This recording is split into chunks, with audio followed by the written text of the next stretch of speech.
Welcome to PMC. हम लोग determinant पढ़ रहे हैं और डिटर्मिनेंट में पिछले क्लास में एनसीईआरटी का कुछ प्रॉब्लम सॉल्व किए थे और कुछ प्रॉब्लम आपको होमवर्क के रूप में दिए थे, ठीक है, बनाने के लिए। तो होमवर्क में जो 1 से लेके 3 तक जो प्रॉब्लम था वो आप लोगों ने बना लिया है और आपका आंसर भी ठीक है, मैच हो रहा है सारा। और इसमें किसी किसी स्टूडेंट को कहीं कहीं थोड़ा दिक्कत हुआ है, तो मैंने सोचा कि किसी को भी क्यों प्रॉब्लम हो, है ना।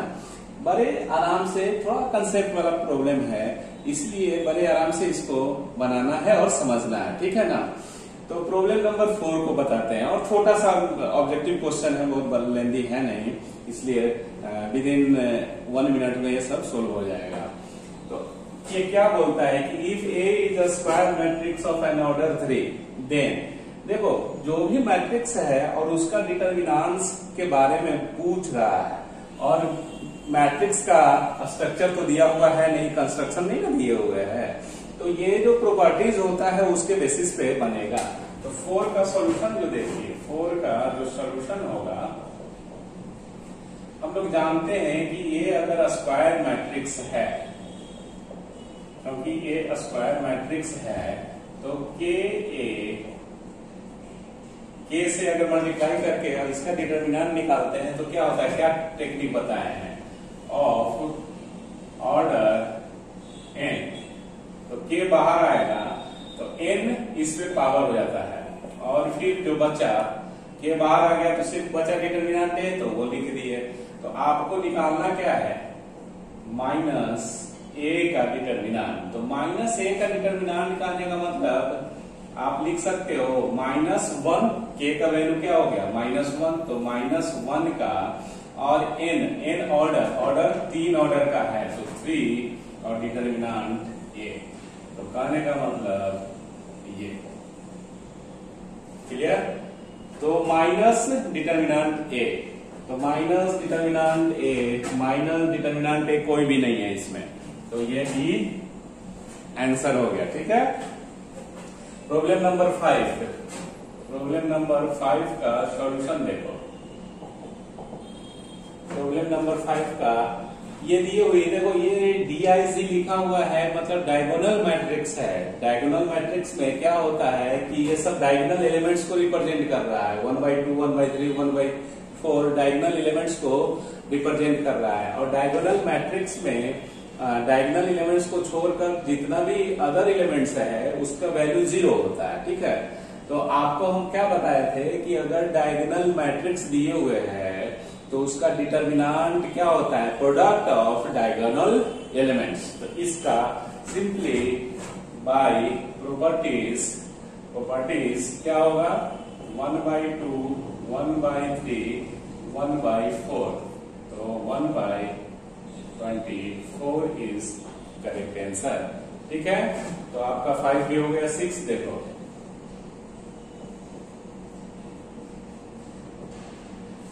If A is a square matrix of order 5 है, यहाँ पे ए जो है स्क्वायर मैट्रिक्स ऑफ ऑर्डर 5 है, ठीक है। And the value of determinant A is 25. The value of determinant A is 25. ठीक है। Then find the value of -2A का डिटर्मिनेंट। तो पहले -2A को लिखेंगे कैसे, तो ये -2 बाहर आता है, तो सिंपली बाहर नहीं आता है डिटर्मिनेंट से, -2 का पावर होता है और जितना ऑर्डर है ये थ्योरी से, इससे न्यूमेरिकल्स ना ऑब्जेक्टिव बहुत पूछता है, तो इसलिए थोड़ा प्रॉपर्टीज को ध्यान रखना है। और फिर जब ये बाहर आ गया तो सिर्फ ये बचा, तो ये कितना आपका हो गया, -32 -32 होगा ना, और इतना का 25, तो इसको मल्टीप्लाई कीजिएगा तो 800 आएगा, क्लियर। तो प्रॉब्लम नंबर 6 भी आपका हो गया। 7 नंबर, अब 7 में क्या बोलता है कि skew symmetric matrix of N even order, then the value of determinant A में बी। तो even order skew symmetric matrix के डिटर्मिनेंट का जो रिजल्ट हमेशा आएगा वो परफेक्ट स्क्वायर आता है। कुछ भी हो लेकिन परफेक्ट स्क्वायर ही आएगा। ठीक है, तो परफेक्ट स्क्वायर ये ही एक है ना संभावना, एक्स स्क्वायर। बाकी तो परफेक्ट स्क्वायर है नहीं, तो एक्स स्क्वायर। और ऑप्शन कुछ नन ऑफ दीज या ऐसा है नहीं, आपको इसी में चुनना है। इस टाइप का न्यूमेरिकल्स में आपको ये लेना ही पड़ेगा एक्स स्क्वायर वाला। तो this is the correct answer. ठीक है, तो प्रॉब्लम 7 तक हम लोगों ने बना लिया। आगे का जो प्रॉब्लम है एनसीईआरटी का उसको बनाते हैं। ठीक है, होमवर्क का क्वेश्चन बनाने के बाद अब हम लोग डिटर्मिनेंट को आगे बढ़ाते हैं। ठीक है, तो डिटर्मिनेंट में ऑल जितना भी प्रॉपर्टीज है ऑलमोस्ट सब हम लोग पढ़ चुके हैं। एक दो स्पेशल टाइप का जो प्रॉपर्टीज है उसको प्रॉब्लम बनाने के बाद समझाएंगे कि कैसे उसका यूज होगा। ठीक है, तो हम लोगों ने देखा था कि प्रॉब्लम 6 तक एक्सरसाइज 4.2 एनसीईआरटी का, जिसमें प्रॉपर्टीज यूज करके विदाउट एक्सपैंडिंग सोल्व करना था। अब हम लोग एक्सपैंड करने वाला प्रॉब्लम को कैसे सोल्व करेंगे और कैसे इसको इजी बनाएंगे। मेन मकसद है कि डिटर्मिनेंट का जो प्रॉब्लम है उसको इजी करके बनाना है। तो सबसे पहला जो ध्यान में ये रखना है कि डिटर्मिनेंट जब आप एक्सपैंड करोगे तभी एक्सपेंशन उसका इजी होगा डिटर्मिनेंट का, जब उसमें नंबर ऑफ जीरोस जितना ज्यादा से ज्यादा आप ला सकते हैं विथ ऑल प्रॉपर्टीज जो आपको दिया गया है उसका यूज करके। जो प्रॉपर्टीज का यूज हो सके उस प्रॉब्लम में, पर्टिकुलर प्रॉब्लम में यूज करना है। कहने का मीनिंग ये है कि आप कोशिश कीजिए कि किस तरह से जो एलिमेंट्स का वैल्यू है इसमें 0 से 0 ज्यादा से ज्यादा आ सके। पर्टिकुलर प्रॉब्लम की बात नहीं कर रहे हैं, ओवरऑल डिटर्मिनेंट का बात कर रहे हैं कि कैसे उसको सोल्व करते हैं। मेन क्या थीम है ना। तो नंबर ऑफ जीरोज आप ज्यादा से ज्यादा लाने का कोशिश कीजिए। ठीक है, और साथ साथ ये भी ध्यान रखना है कि नंबर ऑफ जीरोज लाने के लिए जो ऑपरेशन करेंगे, जो हम लोग लिखते हैं ना कि R1 को चेंज करके R1 plus R2, R1 minus 2 R2 ऐसे करके, ये सब जो यूज करते हैं ऑपरेशन, जो प्रॉपर्टीज में देख चुके हैं, तो आपको ऑपरेशन जो यूज करना होता है कि अब जैसे मान लो कोई बीमार अवस्था में गया डॉक्टर के पास, तो अब डॉक्टर भी जो देखेगा ना उस मरीज का कंडीशन कि इसको हम कितना ऑपरेशन कर सकते हैं कि जिससे इसका जान बचाया जा सके, और कितना ऑपरेशन करने में फायदेमंद होगा। अगर मान लो एक ऑपरेशन किए उससे कोई उतना बेनिफिट नहीं मिलेगा तो दूसरा ऑपरेशन करेंगे, लेकिन मैक्सिमम नंबर ऑफ ऑपरेशन कितना कर सकते हैं इसका एक क्राइटेरिया होगा, है ना। तो उसी तरह से डिटर्मिनेंट में भी मैक्सिमम नंबर ऑफ जो ऑपरेशन होता है, जो अपलाइन करके हम लोग लिखते हैं, तो वो जो ऑपरेशन होता है वो डिटर्मिनेंट के ऑर्डर के ऊपर डिपेंड करता है। जैसे अब फॉर एग्जांपल ये 3 ऑर्डर का डिटर्मिनेंट है, तो 3 ऑर्डर के डिटर्मिनेंट में मैक्सिमम नंबर ऑफ जो ऑपरेशन होगा एट ए टाइम, एक साथ में आप 2 ही कर सकते हैं। 3 - 1 मतलब जितना नंबर ऑफ ऑर्डर होगा उसमें से 1 घटा दीजिएगा और जो रिजल्ट आएगा वो एट ए टाइम आप अप्लाई कर सकते हैं डिटर्मिनेंट के प्रॉब्लम को सोल्व करने के लिए। ठीक है, तो सबसे इंपॉर्टेंट चीज ये है, ये नहीं कि इसमें at a time R1 at a time, देखो मान लो कि जो भी एक तो देख के वो सब ऑपरेशन करेंगे, किसी 3 ऑर्डर का डिटर्मिनेंट है, कोई भी 3 ऑर्डर का डिटर्मिनेंट को समझते हैं। तो अगर मान लो कि ऐसे, फिर R2 को भी चेंज कर दिए ये, तो 3 ऑर्डर डिटर्मिनेंट का कितना है 3, और -1 घटा लेना है तो 2। ठीक है, तो कहने का मतलब यह है कि 2 ऑपरेशन एट ए टाइम हो सकता है, एट अ टाइम 2 ऑपरेशन कर सकते हैं। तो एक ऑपरेशन R1 में हुआ, एक ऑपरेशन R2 में हुआ। ठीक है, तो 2 ऑपरेशन आप एट ए टाइम कर सकते हैं।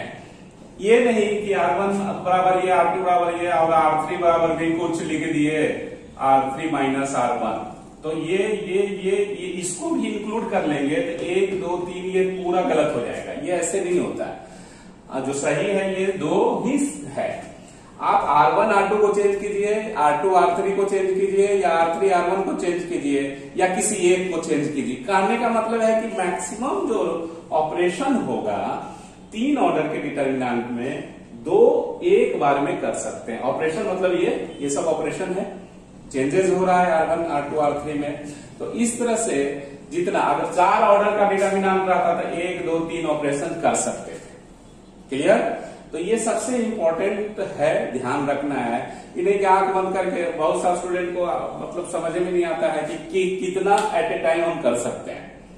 कभी कभी ऐसा लगता है कि अगर 3 ऑर्डर का डिटर्मिनेंट है, 3 को ऑपरेशन कर दिए तो प्रॉब्लम एकदम बड़ा इजी से और बन जाएगा, लेकिन नहीं वैसे कर सकते हैं। ठीक है, maximum number of operation at a time can be done order -1, that is जो भी रिजल्ट होगा वो आप मैक्सिमम नंबर ऑफ ऑपरेशन कर सकते हैं किसी भी डिटर्मिनेंट के प्रॉब्लम को सॉल्व करने के लिए। ठीक है, और मकसद ध्यान में ये रखना है कि जो एलिमेंट्स का वैल्यू है, जितना ज्यादा से ज्यादा इस चीज को लेते हुए जितना ज्यादा से ज्यादा अगर हम लोग 0 ला सकते हैं तो आपका प्रॉब्लम बहुत इजी से सॉल्व होगा। ठीक है, तो आगे बढ़ते हैं, इसको नोट्स में लिख दिया जाएगा, अभी समझाने के लिए हम बता दिए हैं। अब इस प्रॉब्लम को अप्रोच करते हैं। ये प्रॉब्लम सीबीएसई में 2011 में भी पूछा हुआ है। तो एनसीईआरटी का एनसीईआरटी का जितना भी क्वेश्चन है डिटर्मिनेंट का पार्टिकुलरली, वो बहुत ही अच्छा दिए हुए। ठीक है, जैसे कहने का मीनिंग ये था कि इनवर्स ट्रिगोनोमेट्रिक फंक्शन में तो कोई बहुत ज्यादा डिफिकल्ट प्रॉब्लम नहीं था उसमें, इसमें भी नहीं है, बट ये इंपॉर्टेंट इसलिए है कि बोर्ड डायरेक्ट आपको एनसीईआरटी का प्रॉब्लम दे देता है, इसलिए एनसीईआरटी के प्रॉब्लम को सोल्व करना जरूरी है। ठीक है, तो आगे बढ़ते हैं और इस पे देखते हैं कि क्या क्या कर सकते हैं। तो देखो, सबसे पहले क्या है कि किसी भी डिटर्मिनेंट का प्रॉब्लम जो है उसको सबसे पहले एक बार जरूर ढंग से देखो, और जितना अंदर में जो एक्सप्रेशन, नंबर या जो कुछ भी एलिमेंट्स का वैल्यू दिए हुए हैं उसको एक बार देखिए और उसको सिंपल बनाने का कोशिश कीजिए कि कैसे हम क्या कॉमन ले सकते हैं, क्या घटा सकते हैं, क्या जोड़ सकते हैं, जिससे ये डिटर्मिनेंट के अंदर का जो एलिमेंट्स है वो सिंपल नजर आए, जिसको हम लोग कैलकुलेट करने में इजी हो सके। और साथ साथ रिजल्ट को भी ध्यान देना है अगर प्रूफ करने वाला कोई प्रॉब्लम है तो। अब यहां देखो, प्रूफ करने वाला प्रॉब्लम है, यहां 4abc का whole square, a square b square c square है। तो इसका मतलब ये है कि abc एक फैक्टर है जो कॉमन होना चाहिए, अगर होगा तभी ये रिजल्ट इस टाइप से आएगा। तो पहला तो यही है कि ये जो रिजल्ट है उसको देख के भी आप निर्णय ले सकते हैं। ठीक है, अगर नहीं दिख रहा है तो इधर आरएचएस में देख लीजिए कि क्या प्रूफ करना है। तो अगर हम एबीसी 2 बार अगर हमको बाहर आ जाता है, कॉमन फैक्टर अगर बाहर आ जाता है, तो सबसे पहले तो ए square B square C square match हो गया। इसका मतलब हम लोग प्रॉब्लम को जो अप्रोच कर रहे हैं that is in correct direction में जा रहे हैं और रिजल्ट मिलेगा, है ना। करेक्ट डायरेक्शन में इसलिए जा रहे हैं कि ए square B square C square common factor के रूप में बाहर आएगा, और ए square B square C square हो सकता है एट ए टाइम एक बार में नहीं आए, लेकिन एबीसी एक बार में आ गया, फिर एबीसी एक बार में कॉमन फैक्टर बाहर निकालेंगे डिटर्मिनेंट साइन से, तो ए square B square C square आ जाएगा ना। तो वही चीज है, ये सब आपको प्रॉब्लम बनाने से पहले डिटर्मिनेंट का देखिएगा। तो इसको कैसे बनाते हैं वो देखो, सॉल्यूशन। तो देखो, अगर इधर से हम R1 से A कॉमन ले सकते हैं ना, इससे B कॉमन ले सकते हैं, इससे C कॉमन ले सकते हैं। इधर से देखो, इधर से भी A कॉमन ले सकते हो, इधर से भी B कॉमन ले सकते हो, इधर से भी C कॉमन ले सकते। इधर मतलब ऐसे देखो, हम डायरेक्शन दे रहे हैं, इधर से कहने का मतलब ऐसे C3 से, C2 से, C1 से कॉमन ले सकते हैं। ठीक है, या R1 R2 R3 से कॉमन ले सकते हैं। तो इसका मतलब ये है कि अगर हम रोज वाइज चले, ठीक है, तो भी एबीसी कॉमन हो सकता है, कॉलम वाइज चले तो भी एबीसी कॉमन हो सकता है। ठीक है, एक चीज और ध्यान रखना है डिटर्मिनेंट के प्रॉब्लम को सोल्व करने के लिए कि अगर आप रो ऑपरेशन कर रहे हैं तो आप रो ऑपरेशन ही कीजिए, कॉलम ऑपरेशन कर रहे हैं तो कॉलम ऑपरेशन ही एट ए टाइम कीजिए। क्लियर? एट ए टाइम का बात बोल रहे हैं, है ना, ये नहीं कि जैसे आर रो ऑपरेशन इसमें किए तो यहाँ R1 लिखे इधर फिर C2 लिख दिए। नहीं, रो ऑपरेशन कर रहे हैं एट ए टाइम तो रो ही ऑपरेशन कीजिए, और कॉलम ऑपरेशन कर रहे हैं तो कॉलम ऑपरेशन ही कीजिए। प्रॉब्लम बनाएंगे तो और स्पष्ट आपको नजर आएगा। ये सब टेक्निक है, डिटरमिनेंट के प्रॉब्लम को सोल्व करने का ये सब टेक्निक है। तो अब इसमें हम अप्लाई कर देते हैं, अप्लाइंग या टेकिंग आउट इसमें होगा, taking out A B and C from R1, आप C1 से भी लिख सकते हो, कोई फर्क नहीं पड़ेगा, फ्रॉम R1, R2 एंड R3 रिस्पेक्टिवली वी गेट। तो आपका जो डिटरमिनेंट बना, let determinant is equal to LHS वाला लेके चल रहे हैं, तो डिटरमिनेंट इसमें से A ले लिए।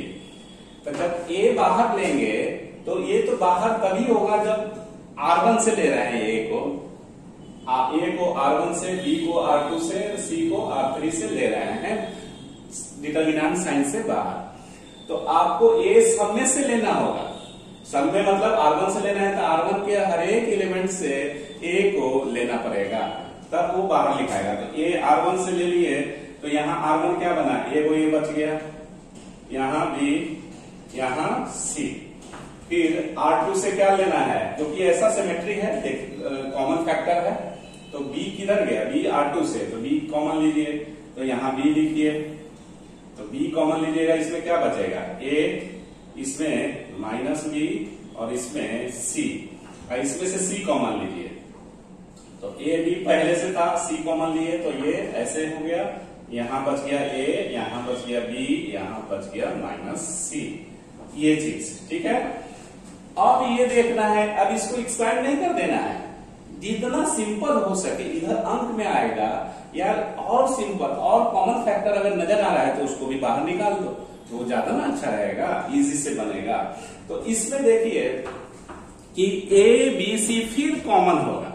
अब A इधर से तो कॉमन नहीं होगा, इधर से होगा C1 से, फिर B C2 से, फिर C C3 से कॉमन आउट हो जाएगा डिटरमिनेंट साइन से। तो उसको फिर वो अप्लाई कीजिए, जो ऐसे लिखे हैं फिर लिखिए। तो ये आपका क्या बनेगा, ऐसे अगर हम लोग लिखेंगे तो ये बन जाएगा इस तरह का, ये डिटरमिनेंट दिखेगा। तो डिटरमिनेंट ऐसा दिखा, तो फिर लिखो, इंग्लिश लिखना जरूरी है,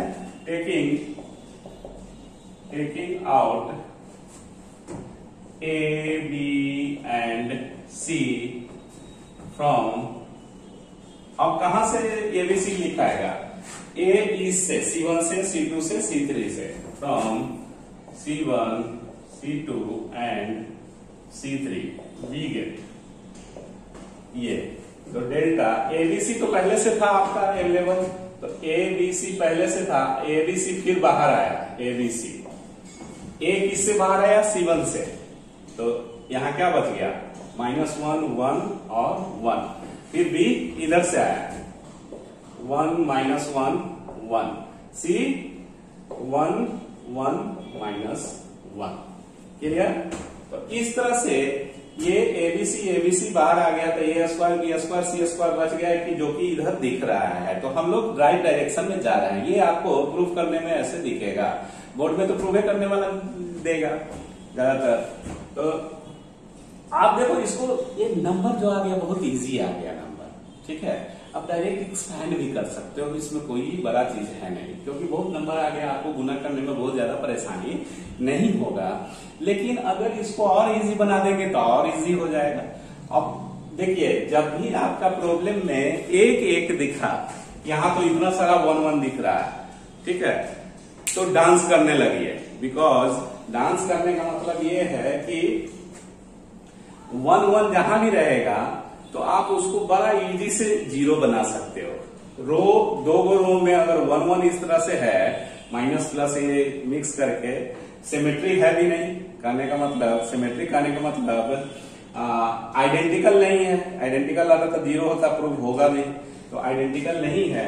अब मान लीजिए कि R1 R2 को जोड़ देते हैं, R1 के जगह R1 प्लस R2 करते हैं, तो इसको जोड़ेंगे तो 0 हो जाएगा। R1 की जगह ये वाला एलिमेंट्स ये 0 हो जाएगा, तो 0 0 दिख रहा है ना। तो आने का मतलब है कि 1 1 अगर दिखता है किसी भी प्रॉब्लम में, तो समझो कि वो प्रॉब्लम बहुत इजी से बनेगा ही बनेगा। तो इसको ऐसे ही अप्लाई कीजिए। तो अप्लाई क्या कीजिएगा, यही मेन है अप्लाई करने वाला। R1 की जगह क्या कीजिए, आप R1 R2 को दो, क्योंकि 3 ऑर्डर का डिटर्मिनेंट है, तो इसमें 3 ऑर्डर का डिटर्मिनेंट है, तो इसमें 3 minus 1 2, 2 operation at a time हो सकता है। ये नहीं कि इसमें तीनों ऑपरेशन करके सबको 0 बना दिए, है ना। 0 तो बन जाएगा, 3 ऑपरेशन एट ए टाइम करेंगे तो। इसीलिए ये टेक्निक है कि किसी भी डिटर्मिनेंट में जितना ऑर्डर का डिटर्मिनेंट होता है उससे एक कम घटा लेते हैं, 1 माइनस 1 करते हैं, और वो ऑपरेशन एट ए टाइम कर सकते हैं। तो R1 की जगह क्या लिखिएगा कि जिससे 0, तो इन दोनों को जोड़ दो, ये R1 है तो यहां R1 लिखना, अब प्लस R2 ऐसे करके। फिर एट ए टाइम 2 ऑपरेशन कर सकते हैं, तो करेंगे तो और इजी ना हो जाएगा। अब R2 को भी चेंज कर दीजिए, ठीक है। तो R2 को क्या कीजिएगा, R2 प्लस R3 कर दीजिए, R2 प्लस R3। क्लियर। देखो R2 की जगह R2 प्लस R1 नहीं लिखेंगे, बिकॉज आपको कंफ्यूजन क्या होगा कि R1 यहां लिखेंगे ना, तो आपको ये लगेगा कि R1 नया वाला जो बना है वो लेना है कि पुराना वाला है वो लेना है। तो इसलिए जिसमें कोई ऑपरेशन नहीं हो रहा है उसमें कर दो। इसमें R1 प्लस R3 भी कर सकते हैं, R2 की जगह R2 प्लस R3 भी कर सकते हैं, ठीक है। तो ये आपको देखना है। तो delta is equal to A square B square C square, ये और इधर क्या R1 की जगह R1 प्लस R2, तो इन दोनों को जोड़ेंगे तो 0 0 और ये 2, R1 की जगह ये आ गया। अब R2 की जगह R2 प्लस R3 करना है, ठीक है। तो इन दोनों को जोड़ दिए 2, इन दोनों को 0, इन दोनों को 0, फिर 1 1 1 माइनस 1, इतना सारा 0 आ गया, सफिशियंट है। किसी भी रो में 2 0 आ गया, किसी भी कॉलम में 2 0 आ गया, तो इससे अच्छा आपको क्या सिंपल मिलेगा, ठीक है। तो अब इसको एक्सपेंड कर दो, R1 के लॉन्ग R2 के लॉन्ग भी कर सकते हो, जो भी हो, जिधर ज्यादा मैक्सिमम 0 रहता है उधर एक्सपेंड किया जाता है। ये सब बता चुके हैं प्रॉपर्टीज, है ना। तो इसको एक्सपेंड किया, यही डिटर्मिनेंट का प्रॉब्लम में स्पेस ज्यादा लेगा, देख रहे हैं। तो अब इधर हम देखते हैं, इधर सोल्व करते हैं यहाँ पे। तो इधर लिखिए कि expanding determinant along R1 we get। अब इसको R1 के along एक्सपेंड कर देते हैं, तो पहले से A square B square C square था, अब R1 के, तो ये 0 0 लिखा आएगा नहीं, यहां से साइन स्क्वायर क्या होगा, प्लस माइनस फिर प्लस, तो ये तो बाहर था। अब ये क्या होगा कि इधर जगह नहीं है, ऐसे करके लिखो, और 2 बाहर होगा, और यहाँ पे क्या होगा, डायरेक्ट लिख देते हैं। 2 क्रिस्टल बनाइए तो ऐसे और ऐसे, तो 2 इंटू 1 2 माइनस 0, ये तो डेल्टा क्या आ गया, तो 4 A square B square C square, ये प्रूव हो गया। अब ये इसमें देखो ऐसे ऑपरेशन जैसे कंफ्यूजन लगेगा, तो सब हम कंफ्यूजन दूर कर दे रहे हैं, है ना। R1 की जगह आप R1 प्लस R3 भी लिख सकते थे, R2 की जगह R2 प्लस R3 भी लिख सकते थे। आपको ज्यादा सहूलियत ये रहेगा कि किसी एक को अनचेंज रखते हैं। मान लो कि R1 R2 को हम लोग चेंज कर रहे हैं, ठीक है, तो R3 को अनचेंज कर दो, तो जो अनचेंज करेंगे ना उसी में जोड़िए घटाइए, वो ज्यादा आपको इजी बचेगा। तो R1 की जगह R1 प्लस R2 न लिख के R3 भी लिख सकते थे, क्योंकि R3 अनचेंज था। R2 की जगह R2 प्लस R3 लिख सकते थे, क्योंकि R3 अनचेंज्ड था, ठीक है। अब यहाँ R2 लिखे हैं तो R2 तो लिखना ही ना पड़ेगा, R2 में ना ऑपरेशन कर रहे हैं। तो इस तरह से आपका ये CBSE 2011 का प्रॉब्लम नंबर 7 बन गया। अब हम लोग प्रॉब्लम नंबर 8 को बनाते हैं, ठीक है। इस प्रॉब्लम नंबर 8 को सोल्व करते हैं। NCERT एक्सरसाइज 4.2 का है, 8 का फर्स्ट। देखो इस प्रॉब्लम में सबसे अच्छा चीज क्या है, जो टेक्निक बताने जा रहे हैं उसमें इसमें क्या है कि एक दिया हुआ है, ठीक है। तो एक इस रो में दिए हुए हैं, एक इस रो में दिए हुए हैं, एक इस रो में दिए हुए हैं, या C1 में आप बोल सकते हैं कि 1 1 है। तो सबसे अच्छा ये चीज है कि आप मान लो कि इसको घटाओगे, R1 माइनस R2 कर दोगे तो 0 होगा ना, ये वही क्या होगा वो छोड़ दो, ठीक है। लेकिन ये तो 0 हो जाएगा। फिर R2 को भी अगर R2 माइनस R3 करेंगे तो भी 0 होगा। तो 2 को 0 मिल गया तो काफी है। किसी भी रो या किसी भी कॉलम में अगर 3 ऑर्डर का डिटर्मिनेंट है और 2 को अगर 0 मिल जाता है तो इससे अच्छी बात क्या हो सकता है। तो जैसे ही 1 1 अगर दिखे प्रॉब्लम में तो आपको ढाढ़स बनाना है कि ये प्रॉब्लम तो एकदम बिल्कुल बनेगा, because it is very easy to put 0 हम लोग आराम से रख सकते हैं। अगर ये दोनों को घटाएंगे, ये दोनों को घटाएंगे, या R1 के जगह R1 माइनस R3, R2 के जगह R2 माइनस R3 कर देंगे तो आप इसको बड़े इजी से बना सकते हैं, ठीक है। तो वही काम करते हैं। अब 1 1 है तो इसमें 0 लाने के लिए हमारा उद्देश्य क्या है कि 0 जितना आएगा उतना ही ज्यादा इजी होगा, और फैक्टर ये सब निकालना है बाहर, है ना। अगर फैक्टर के रूप में बाहर आता है A-B, B-C और C-A, तो यही सोल्व भी करना है। तो सॉल्यूशन इसका ये होगा,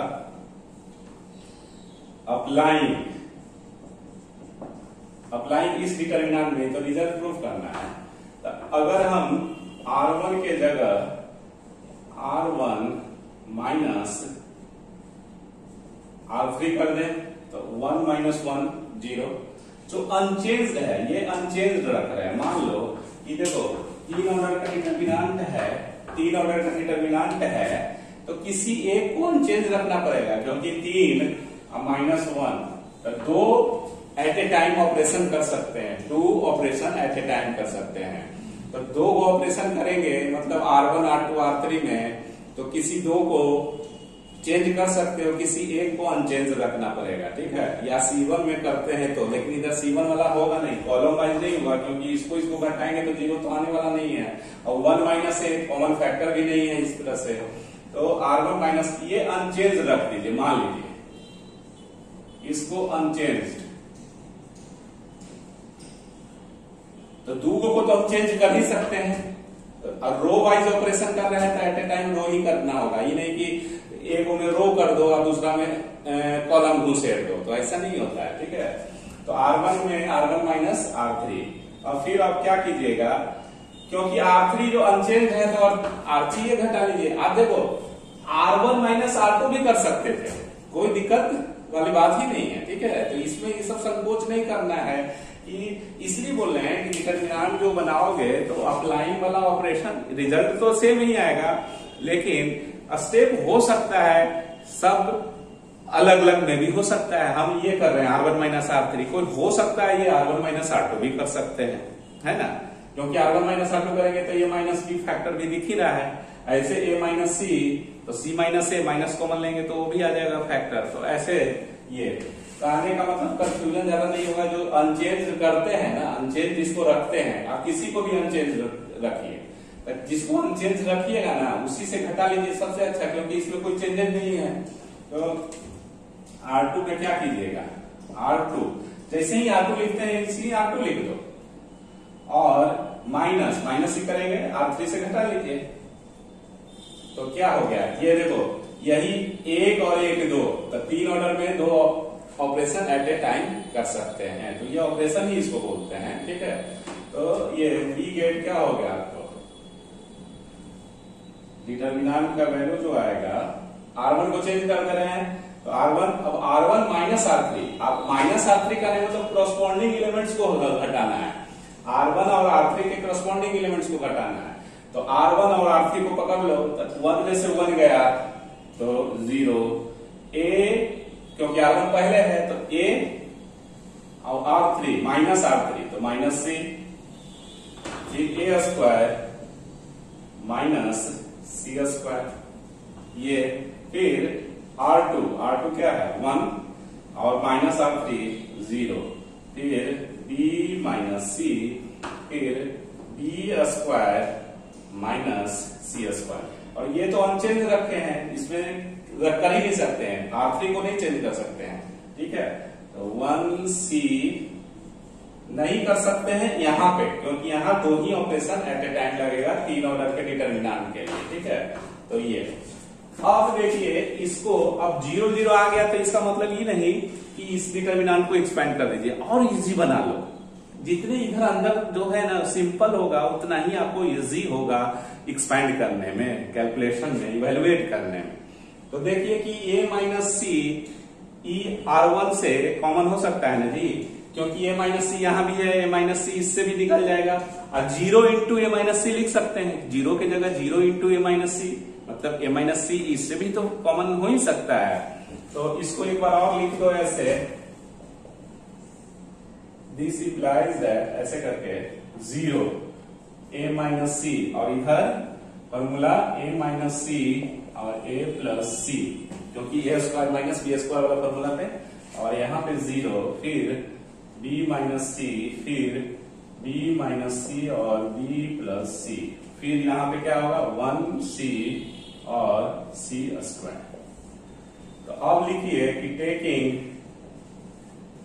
taking out A minus C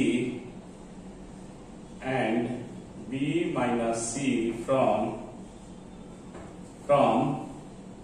A minus C इससे कॉमन होगा R1 से, एंड R2 रिस्पेक्टिवली। ये आप लिख दीजिए इस तरह से। तो अब देखो टेकिंग आउट इतना फ्रॉम डिटर्मिनेंट साइन, ये सब कंप्लीट अपना लिख लेना इंग्लिश, है ना। ये नहीं ऐसे शॉर्ट में ऐसे लिखा गया टेकिंग आउट, मतलब यहाँ डिटर्मिनेंट से बाहर ही निकालना है। अब वैसे लिखेंगे तो बहुत टाइम लगेगा। Taking out A minus C and B minus C from determinant sign, है ना इंग्लिश लिख दे रहे हैं, बहुत है ना। हम लोग मैथ पढ़ रहे हैं, इंग्लिश थोड़े ना पढ़ रहे हैं। तो ये A माइनस सी और B माइनस सी को बाहर निकालिए, तो A माइनस सी R1 से निकालिए, फिर B माइनस सी ऐसे लिख देंगे। अब इसमें से A माइनस सी निकल गया तो यहाँ 0 का 0, क्योंकि देखो A माइनस सी 0 को हम लिख सकते हैं, तो किसी को ये नहीं लगे कि इसमें तो A माइनस सी नहीं था, तब टेकिंग आउट कैसे हो गया A minus C from R1, है ना। तो इसको तो आप ऐसे समझ ही सकते हैं। तो 0 A माइनस सी बाहर निकल गया तो 0 बचा, A माइनस सी बाहर निकल गया तो यहाँ 1, क्योंकि A minus C into 1 A minus C, और इसमें A प्लस सी। अब 0 1 और B प्लस सी, 1C C स्क्वायर, ये क्लियर। अब देखो आप अगर और इजी अगर इसको बनाना चाहते हो, क्या तो कोई ज्यादा नहीं आएगा, इसको इस दोनों को घटा दो तो ये 0 हो जाएगा यहाँ पे किसी एक में, और A माइनस B बन जाएगा, है ना। तो A माइनस B आपका फैक्टर एक था जो आ सकता है, और नहीं तो अब C1 में ऑपरेशन कर दो ना भाई, क्योंकि C1 में 2 को तो 0 आ ही गया, तो और क्या चाहिए, है? इस C1 में 1 2 0 आ गया ना, तो अब आपको क्या चाहिए दीपिका? नहीं ना, तो ये लिखिए टेकिंग आउट expanding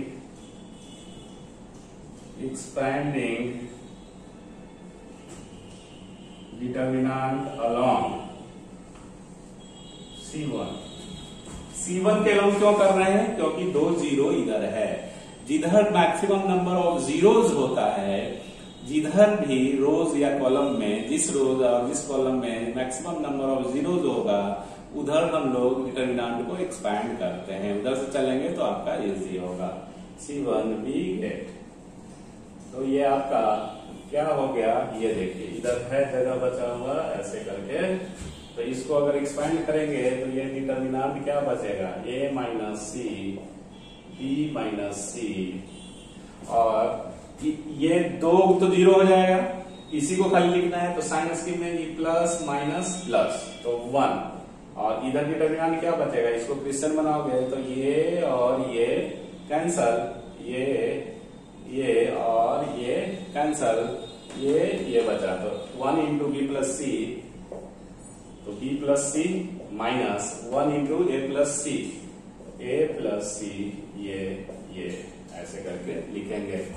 तो डेल्टा बराबर a minus C b minus C, और ये c और c कैंसल हो गया तो b माइनस a, ये हो गया b माइनस a।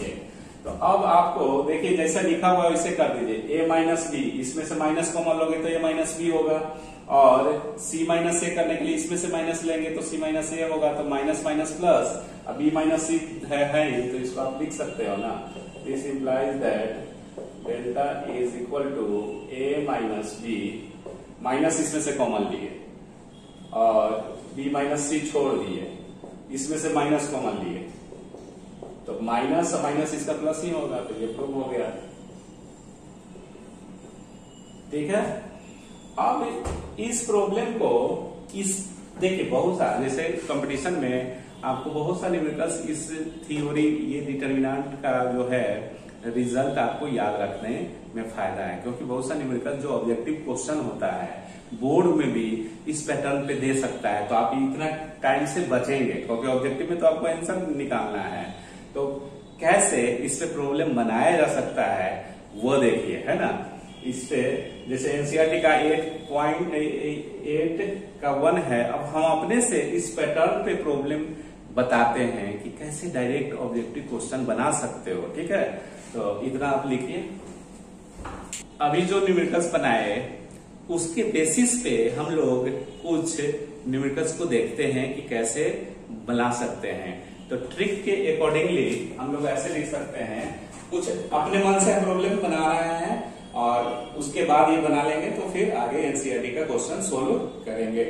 तो हम लोग ऐसे लिख सकते हैं, प्रॉब्लम सोल्विंग बाय ट्रिक। अब ये प्रॉब्लम अगर दिया जाए, एक्स्ट्रा प्रॉब्लम है, ई प्रॉब्लम लिख दो, अभी है ना ऑनलाइन चल रहा है, ई सब अभी ऑनलाइन ही हम लोग कर रहे हैं। ठीक है, तो ये अगर हम ऐसा लेते हैं कि 1 1 1 2 3 4,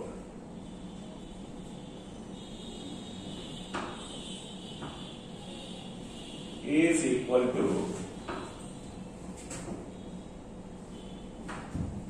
A में 5, B में 4, C में -12, D में none of this।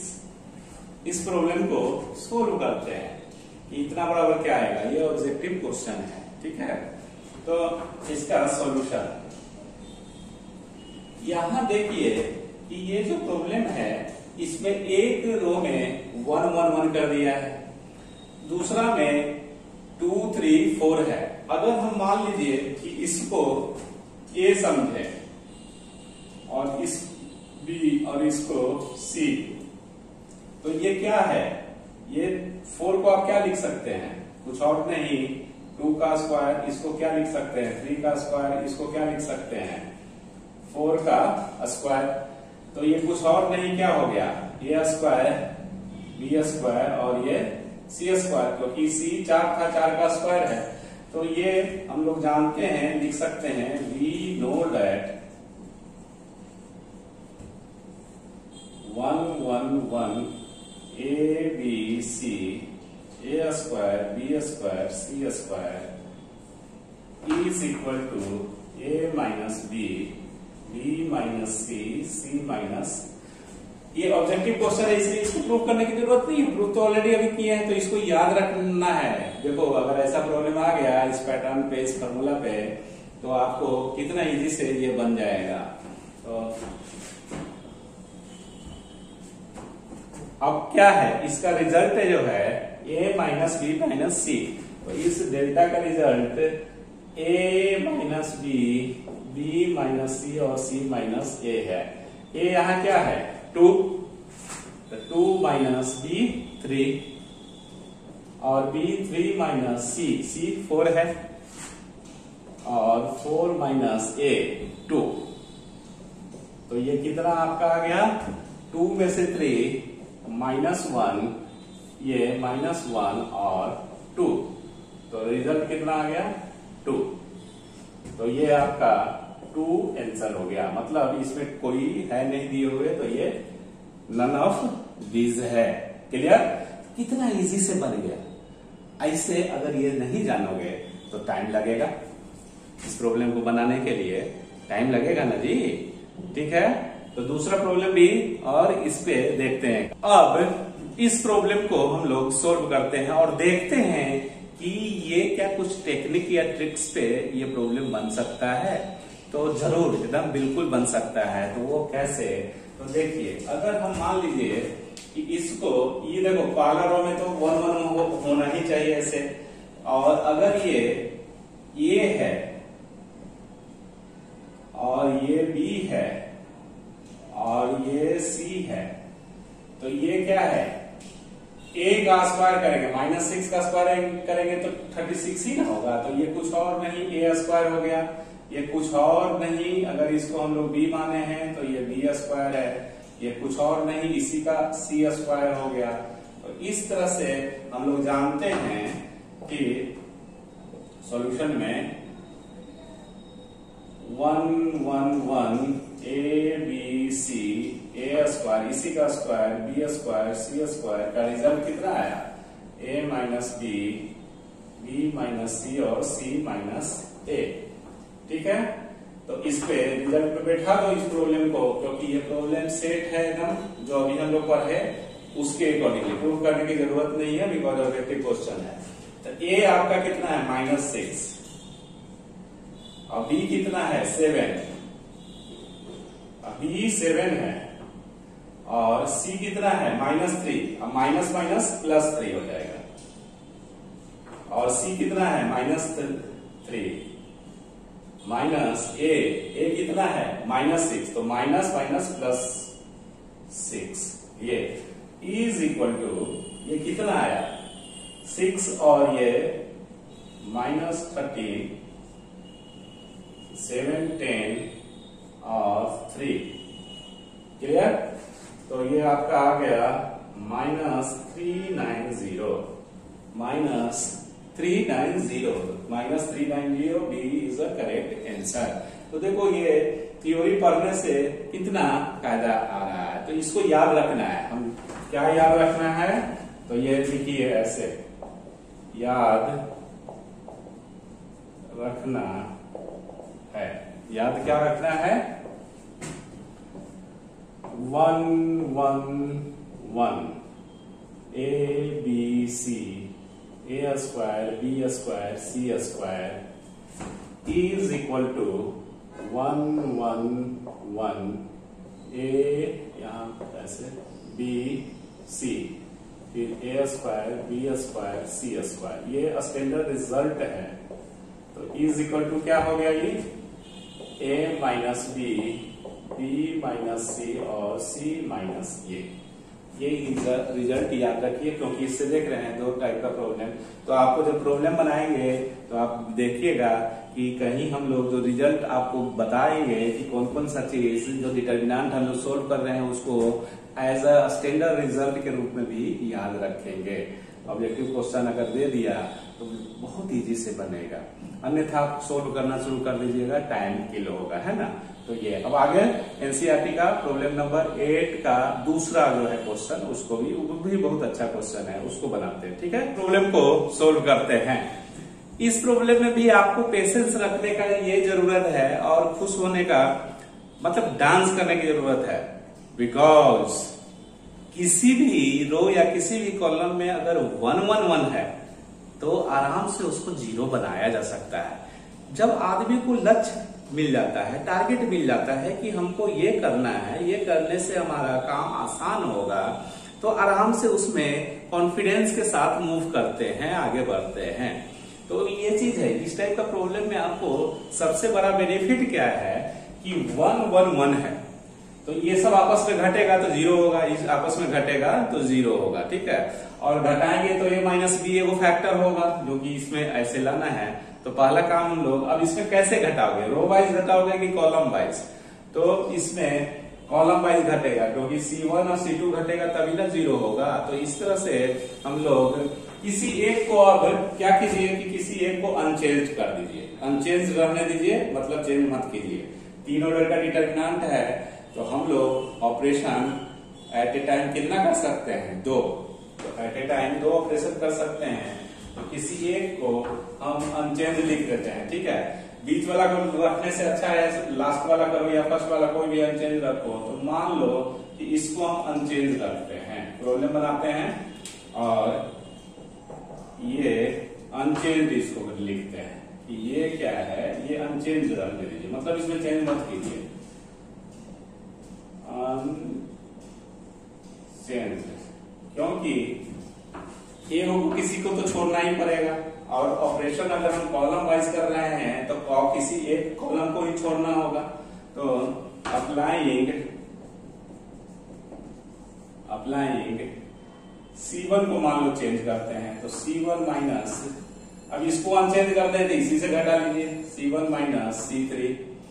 और C2 को चेंज करते हैं तो C2 माइनस C3, जो अनचेंज रहे उसी में से हम लोग काम करते हैं। आप C1 माइनस C2 भी कर सकते हो, ठीक है, C1 के जगह, और C2 के जगह C2 माइनस C3 भी कर सकते हैं, ठीक है। लेकिन ये ज्यादा अच्छा है बिकॉज जिसको अनचेंज रखना है उसी को ये कीजिए, उसी को लीजिए, बिकॉज ये अनचेंज्ड है, ठीक है। तो ये क्या हो गया, बी गेट ऐसे करके। तो आपका जो डिटरमिनेंट बना वो C1 में चेंज हो जाएगा। इसका मतलब क्या हुआ, C1 tends to C1 minus C3, C1 minus C3 की ओर बढ़ रहा है। तो C1 माइनस C3, तो C1 में से ये 1 से 1 गया 0, C1 में चेंज करना है, ऐसे चेंज होगा। A माइनस C1 में, फिर C1 में AQ माइनस CQ, फिर C2 में C2 minus C3 0, C2 minus C3 B minus C, C2 minus C3 BQ minus CQ, और 1C, इसको ए को तो अनचेंज रखना ही पड़ेगा। अब इसमें से हम लोग क्या कर सकते हैं कि common factor a minus C common हो जाएगा, b माइनस सी, इसमें भी b फॉर्मूला में इसको ब्रेक करेंगे तो निकल सकता है। तो इसको आप ऐसे भी लिख सकते हो, इस डिटरमिनेंट को या इधर लिख लेते हैं, जगह ऐसे बनाते हैं। तो इसको आप ऐसे लिख सकते हैं डिटरमिनेंट को 0 0 1, a minus C b minus C c, और AQ minus CQ, AQ minus BQ का फॉर्मूला तो a माइनस c और a square plus AC plus C square, ये हो गया इसका, ठीक है। इसमें थोड़ा स्पेस लगेगा तो इसको ऐसे कर लो, फिर यहाँ पे आ जाओ 0, फिर b माइनस सी और फिर BQ माइनस CQ, तो b माइनस c और b square plus BC plus CQ C square, ये फॉर्मूला पे इसको ब्रेक कर दिए और इधर 1C और CQ जो बचा हुआ था वो लिख दिए, ठीक है। तो अब इसमें से a माइनस सी और b माइनस सी इसमें से कॉमन होगा, C1 से a माइनस सी और C2 से b माइनस सी कॉमन लीजिए। टेकिंग आउट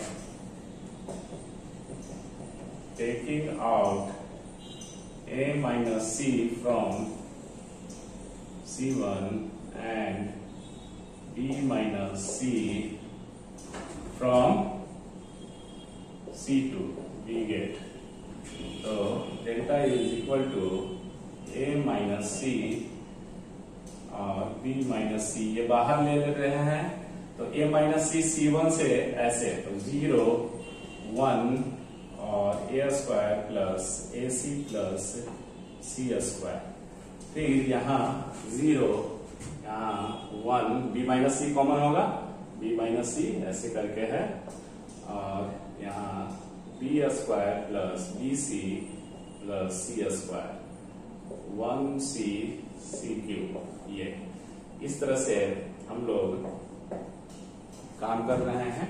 ठीक है, अब इसमें देखो किसी भी रो या कॉलम में अगर 2 जीरो आ जाए तो डायरेक्ट अब एक्सपेंड कर दो, बिकॉज और इजी के चक्कर में क्या होगा, अगर इसको इससे घटाते हैं तो जीरो तो नहीं ना बन रहा है कोई, अब जीरो ऐसे ऐसे घटाएंगे तो ये और जीरो हो सकता है। ठीक है, लेकिन इधर तो घटाओगे तो लेंदी हो जाएगा, कोई कैंसिल होगा, माइनस B स्क्वायर ये C स्क्वायर खाली कैंसिल, लेकिन 1 2 3 के जगह 4 5 वो आ जाएगा, तो उससे अच्छा है कि अब एक्सपैंड कर दीजिए R1 के अलाउंग, तो expanding determinant along R1, expanding determinant along R1 we get, so delta is equal to A minus C B minus C, और R1 के लॉन्ग, तो ये 0 0 वाला तो लिखने की जरूरत नहीं होता है, ये सिर्फ इसको क्वेश्चन बनाना है, लास्ट वाला एक्सपैंड हो रहा है तो ये इसको क्वेश्चन बनाएंगे तो ये ऐसे और ऐसे ये डिलीट होगा, तो ये बच गया, और यहाँ प्लस माइनस फिर इसमें प्लस, यहाँ क्या है 1 है, तो यहाँ पे क्या हो जाएगा 1 इंटू, अब 1 इंटू इतना, तो B square plus BC plus C square minus 1 into इतना, तो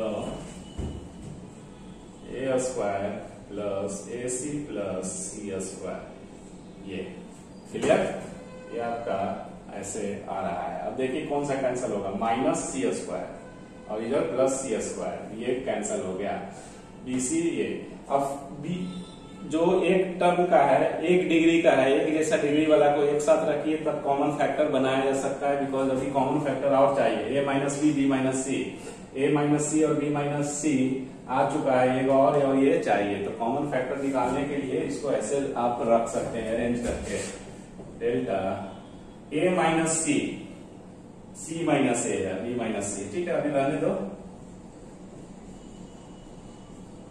ये, अब B स्क्वायर और A स्क्वायर को एक जगह लिखिए ऐसे, अब प्लस BC माइनस AC, ये इस तरह से ये हो गया। ठीक है, तो अब इसमें से हम लोग क्या कर सकते हैं कि B square minus A square को B प्लस A और B माइनस A लिख सकते हैं, इधर C कॉमन होगा तो B माइनस A, तो ओवरऑल B माइनस A एक बाहर आ जाएगा और जो है रिजल्ट वो आ जाएगा आपके सामने। ठीक है, तो इतना लिख लीजिए, उधर हम बनाते हैं ना।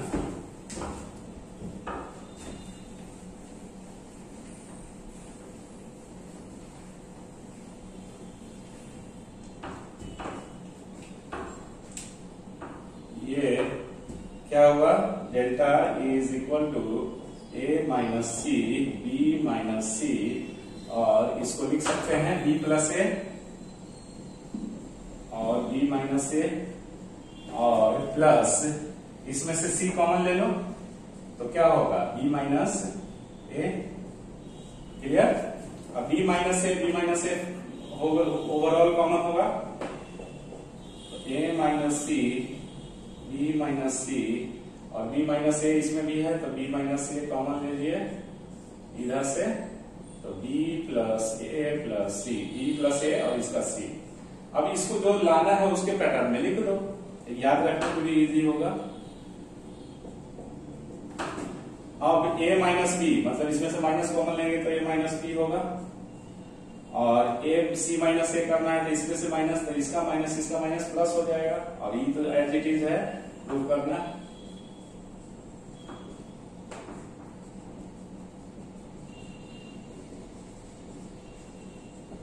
देखो इस सब को ऐसे कैसे लिखे, b माइनस ए की जगह a माइनस बी है, तो इसमें से माइनस कॉमन लोगे तो माइनस a माइनस बी होगा ना।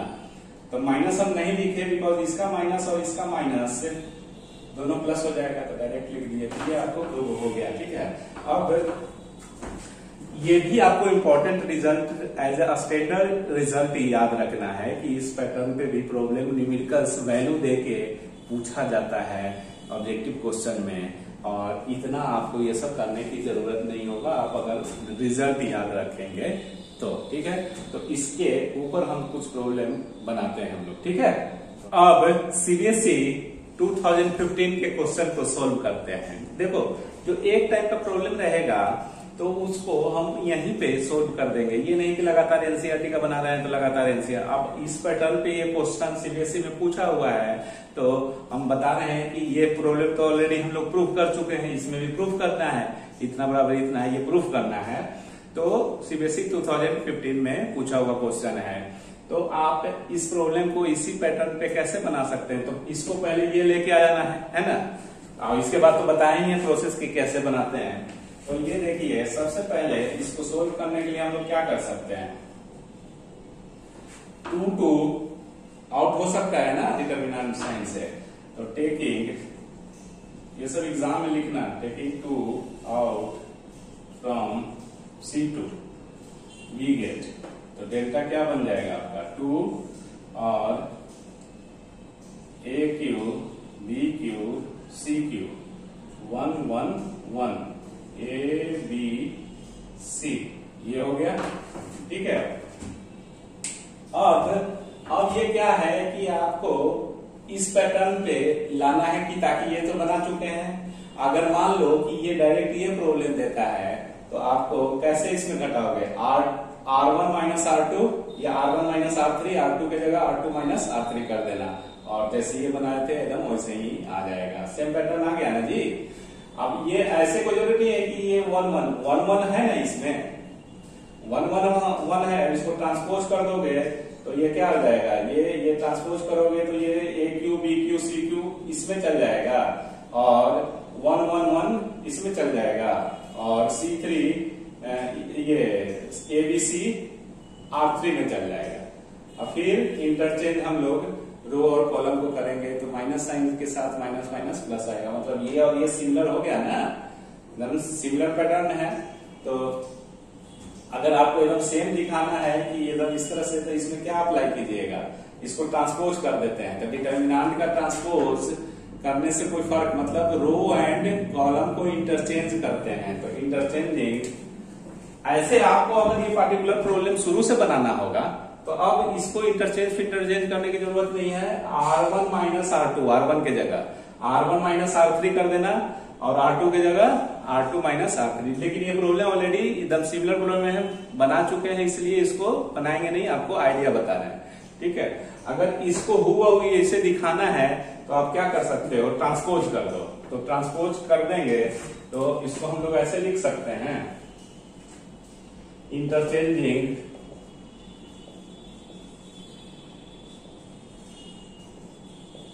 रोज एंड कॉलम, तो ऐसे होगा, ये ट्रांसपोज छोलनी चलाओ, तो A Q B Q C cube 1 1 1 फिर ए बी सी, ये ट्रांसपोज करने से कोई चेंज नहीं होता डिटरमिनेंट के वैल्यू में, ना ही निगेटिव साइन आता है, तो ये आपका हो गया डेल्टा इज।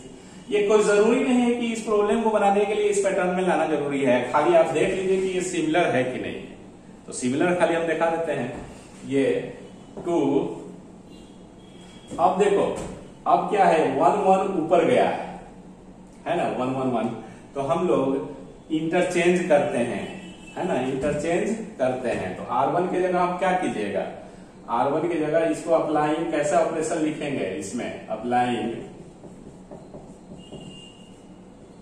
तो R1 की जगह क्या कर दो, ये ऐसे R1 R2 को इंटरचेंज कर दिए। ठीक है, तो ये अगर इंटरचेंज होता है तो निगेटिव साइन आता है, तो एक माइनस आएगा, और फिर आपको एक ही बार में अगर करेंगे तो ऐसे आएगा, डेल्टा 2 1 1 1, इसको इधर इसको इधर, A Q B Q C cube, फिर ए बी सी ऐसे करके अब माइनस यहाँ आ जाएगा, क्योंकि ये जब हम ऑपरेशन करते हैं इंटरचेंज किसी भी रो और किसी भी कॉलम को प्रॉपर्टीज है तो निगेटिव साइन, डिटर्मिनेंट का वैल्यू सेम रहेगा लेकिन माइनस साइन के साथ। अब इसको नीचे लाना है, इसको ऊपर ले जाना है, तो कहने का मतलब फिर अप्लाइंग क्या करेंगे, R2 और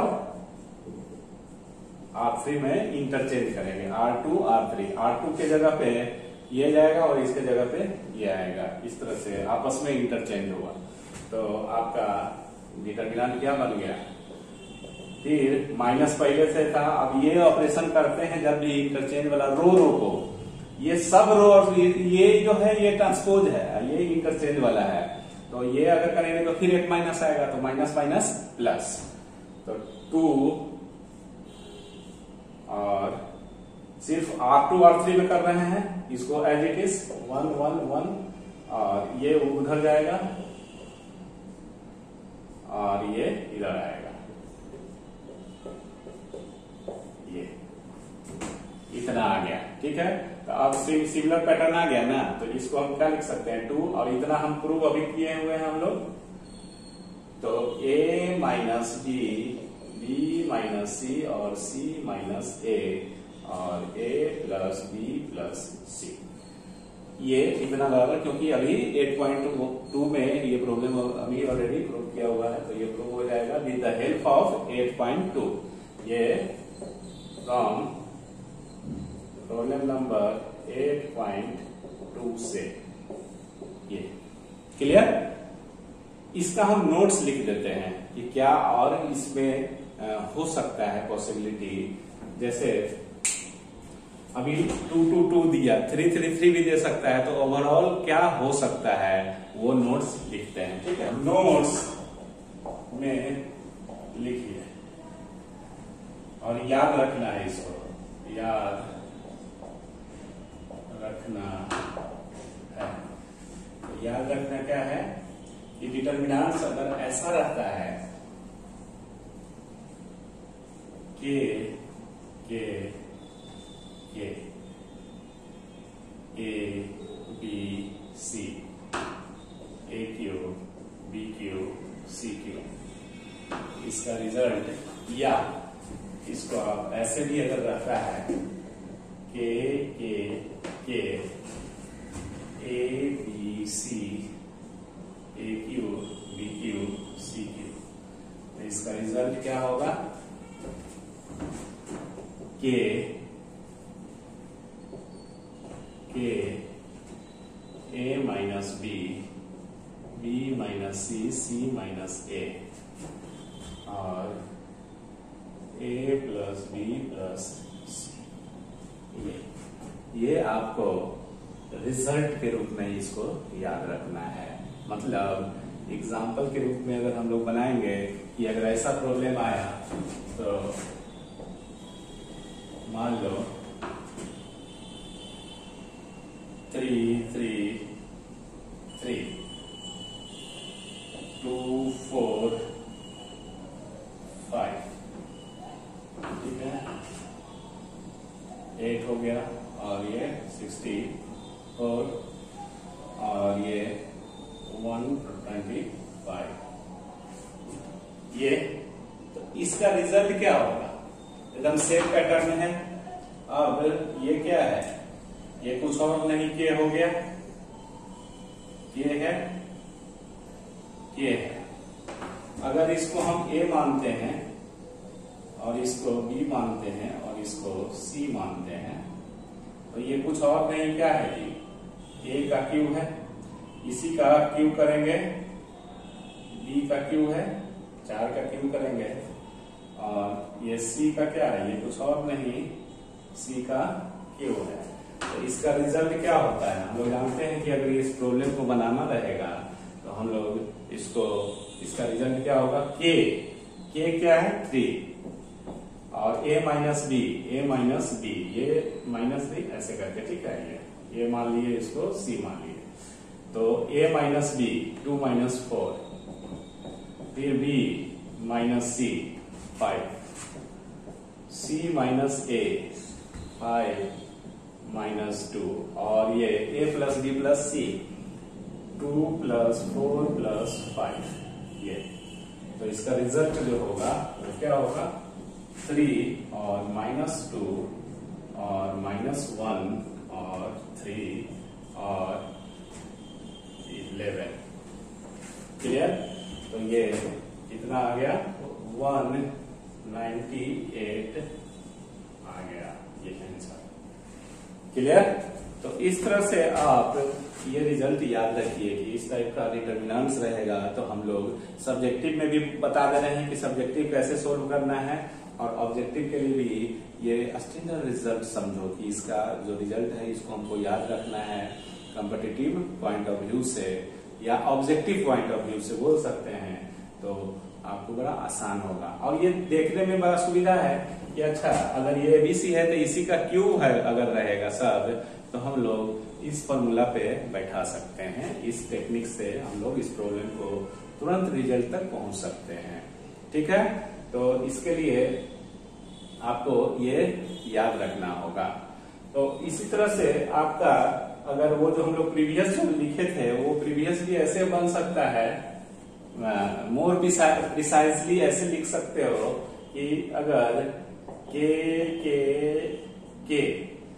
A B C A square B square C square is equal to किसके हो जाएगा, इसको ट्रांसपोज कर दो, ये बराबर ही होगा, और A B C A square B square C square this is equal to के A minus B minus C minus A. ये मोर प्रिसाइजली जो प्रीवियस हम लोग याद रखने के लिए बोले उससे ज्यादा ये अच्छा है टेक्निक। ठीक है? तो इसको भी याद रखना है। देखिए प्रॉब्लम बनाने से ज्यादा है कि कोई जो टेक्निक बताया जाता है या कोई पार्टिकुलर प्रॉब्लम जो इम्पोर्टेंट रहता है या उसका रिजल्ट जो इम्पोर्टेंट होता है उसको ध्यान में रखना ज्यादा इम्पोर्टेंट होता है। तो इसलिए इस टेक्निक को याद रखिए। ठीक है? तो आपको ज्यादा अच्छा होगा। हम कुछ होमवर्क प्रॉब्लम दे देते हैं, अभी तक जितना भी ज्ञान अर्जित किए हैं उसके बेसिस पे उस सब प्रॉब्लम को बना सकते हैं, और बना के जरूर दिखाइएगा। ठीक है? ये कुछ होमवर्क बनाने के लिए दिए हैं, आप जरूर बना के दिखाइएगा। ठीक है?